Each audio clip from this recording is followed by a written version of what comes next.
What's up, everybody? Welcome to Podcast Now. I'm Alex, and in this video, I want to talk about Resident Evil Requiem yet again. They had some big interviews today. There was a big one on IGN that I think had probably the most info, but they did Game Informer. I think they did like 6 or 7. I read all 6 or 7, and I put together this list of kind of 5 key points I want to talk about. Look, you can click on them yourselves, and you can watch other creators, and definitely do that. Please watch my video first and then do it. But no, I mean, you could read through all of these things, and that's totally cool. I just want to kind of do the things that stood out to me. And also, I originally thought maybe like they just did like this almost press conference, because a couple of the interviews had close to the same answers and even close to the same questions. So I thought, oh, is everybody asking the same thing? I don't think that's the case. I'm pretty sure people were able to ask, and they talked to the director of the game.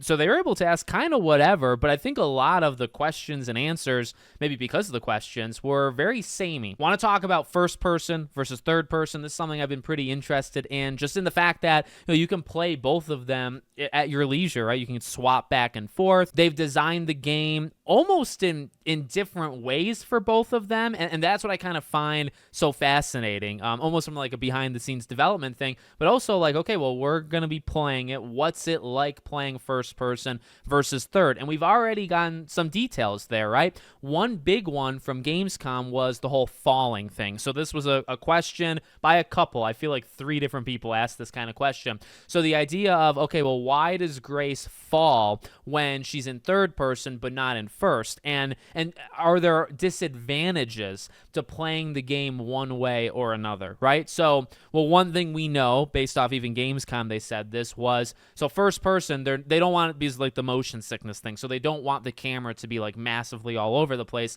hence why she's not going to fall a bunch of times, okay?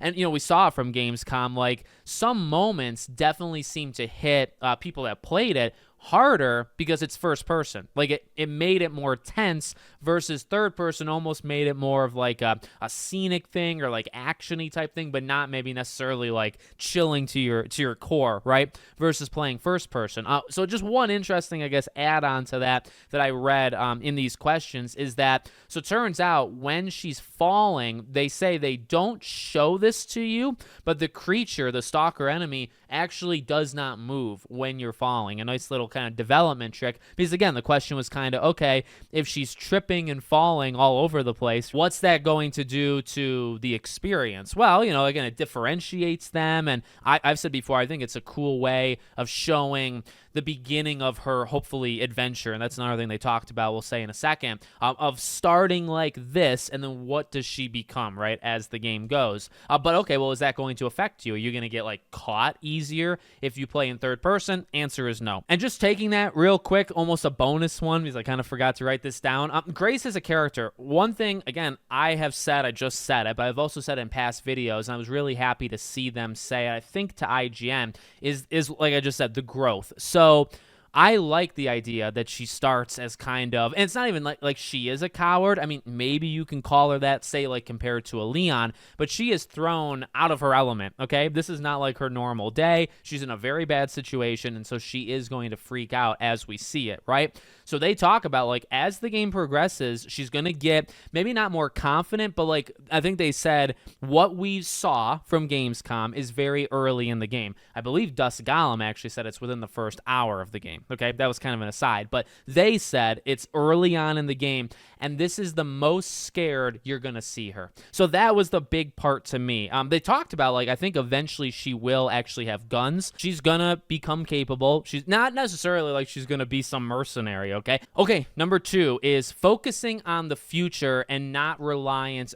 totally on the past. So this was something that I think a lot of interviewers are trying to get them with almost gotcha questions. I don't want to like accuse, but I will say they get close to it. Look, the 30th anniversary is next year. It's in March, right? Late March, and it's about a month after, well, slightly less than a month after this game, okay? So you have a lot of questions about legacy. You have a lot of questions about looking back. And look, I'm a numbers guy. I'm a history guy. Like, I do like looking back. I have a retrospective channel where I talk about games when I look back at them, all right? So I do get that. But what's interesting, and I do believe them, they talk about, hey, look, we made this game. They even say again, like, this was not the original concept of this game. Remember, we've heard what the original concept with this game is, and I can appreciate the honesty where they're open and saying, yeah, this is not what this game looked like maybe 5-6 years ago. Like, this is different, and hopefully it's the the best kind of version of it. But so they talk about, again, like, this is basically just when the game comes out. They worked on the game.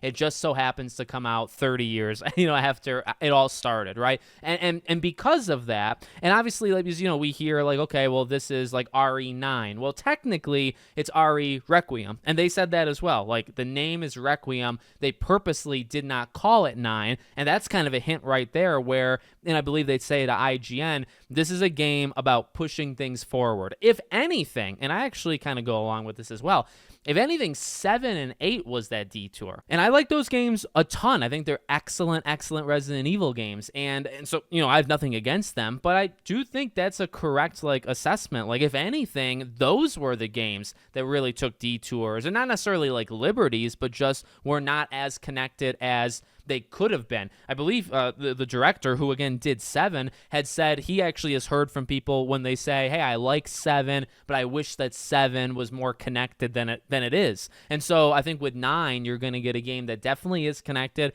Raccoon City, all this jazz, looking back, Alyssa, all that stuff, right? But it's also a game about pushing things forward. And they do say, like, they are going to answer some, long-standing questions, but maybe not all of them. And that's something I think we've heard from Dusk Golem as well in the past couple weeks. Okay, so along those same lines, number 3, still no confirmation on Leon. But look, a couple things that were takeaways from a bunch of these interviews is they do know what we're talking about online. Okay, they do know people are speculating. They're kind of into it. And just a lot of, like, lightly dodging. Like, we're not going to say things we're not ready to see. And as somehow, I think maybe even like Eurogamer, I've read a lot of these, so some of these get messed up in my mind. I remember reading one of them. It's like, well, why would they announce Leon now when, like, they are just seeing everybody going crazy online? And I do think there's something to that. I mean, look, if it's part of the promotional stuff, eventually it's going to happen, right? Like, they can't not do it and have it just come out when the game comes out. They could technically, but I'm saying if it's part of, like, the marketing of the game, it's going to happen at some point. But that is correct. Like, we are doing it for them. We've not me, like the community at large.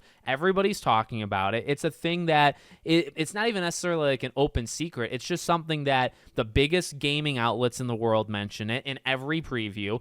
People like me we mention it all the time. There's just this belief, really because of Dusk Golem, that Leon is playable in this game, and like everybody is probably at like a 51% likelihood that it's going to happen, and they're just waiting for like the official confirmation, right? They lean yes. So that was just a fun little thing. They see what we're saying, but they're not going to say anything until they're ready to say something. Another thing is the stalker enemy, which was interesting. So number 1, they talk about who it's not, but they don't say who it is. I'm not going to spoil it because I actually got spoiled and I would have preferred not to. I have seen online, and it's pretty easy to find online if you go looking for it.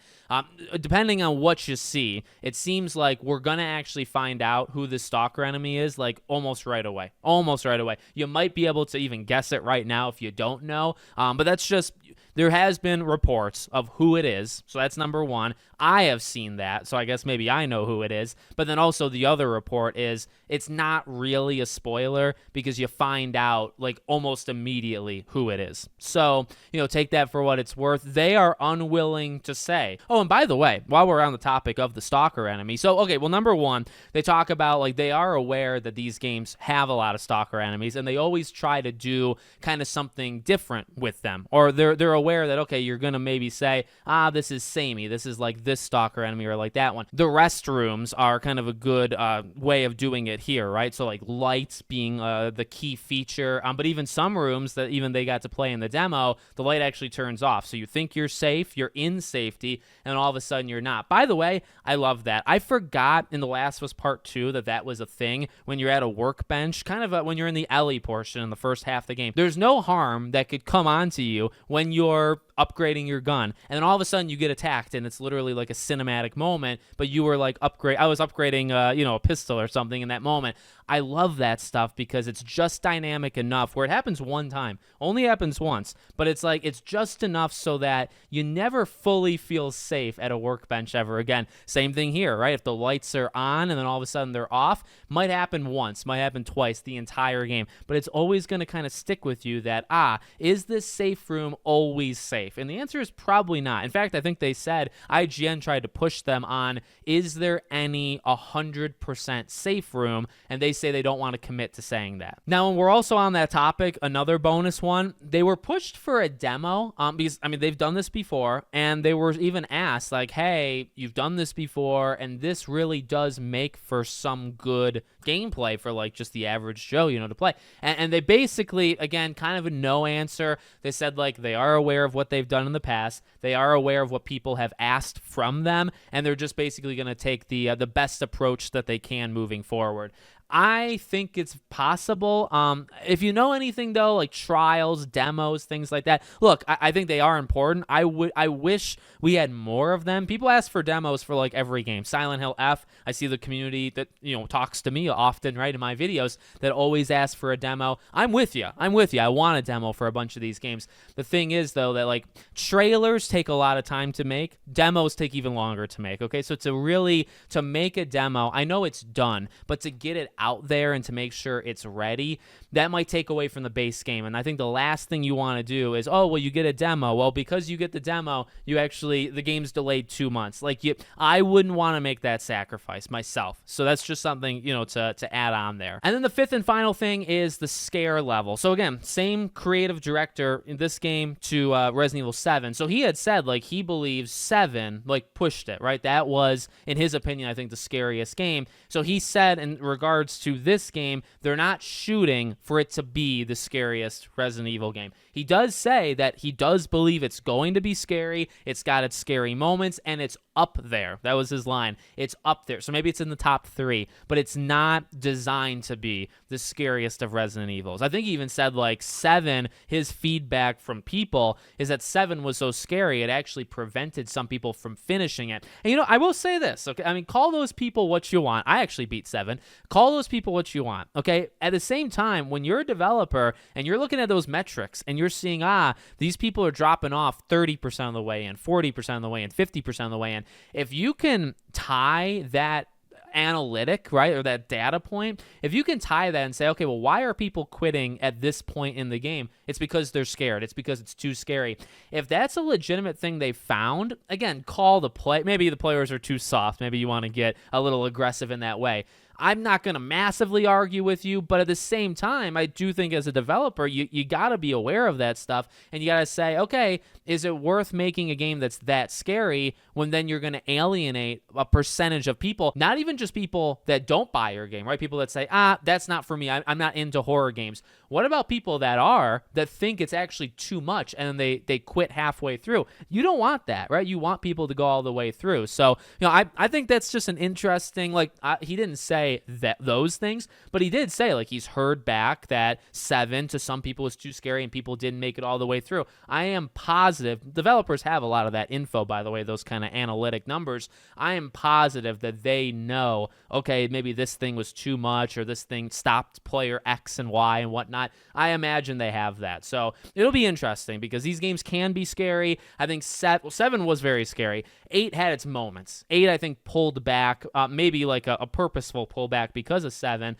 but different team, so maybe that wasn't the actual choice, right? But 8 had its moments for sure, just different, and then also just not nearly as scary as 7 was. So 9, will it be more like 7? I think it will. Will it be like higher than 7 or even at 7's level? I kind of doubt it, to be honest with you. So let me know what you guys think in the comments. Make sure, as always, you're subscribed to the channel, bell icon turned on, and I hope to see you all on the next one.